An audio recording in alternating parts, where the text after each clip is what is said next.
আমাদের এই কুড়িগ্রামের মানুষেরা কতটা অবহেলার শিকার। এই কুড়িগ্রামের মানুষেরা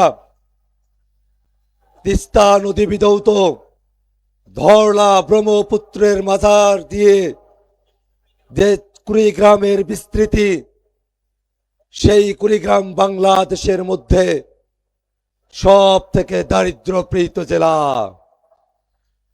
আমার কুড়িগ্রামের মানুষেরা কর্মসংস্থানের অভাবে, আমার কুড়িগ্রামের মানুষেরা খাবারের অভাবে, আমার কুড়িগ্রামের মানুষেরা যাতায়াতের অভাবে, আমার কুড়িগ্রামের মানুষেরা নদী ভাঙ্গনে বাড়ি হারিয়ে প্রতিটি বছর এই কুড়িগ্রামের মানুষকে অবর্ণনীয় কষ্ট সহ্য করতে হয়।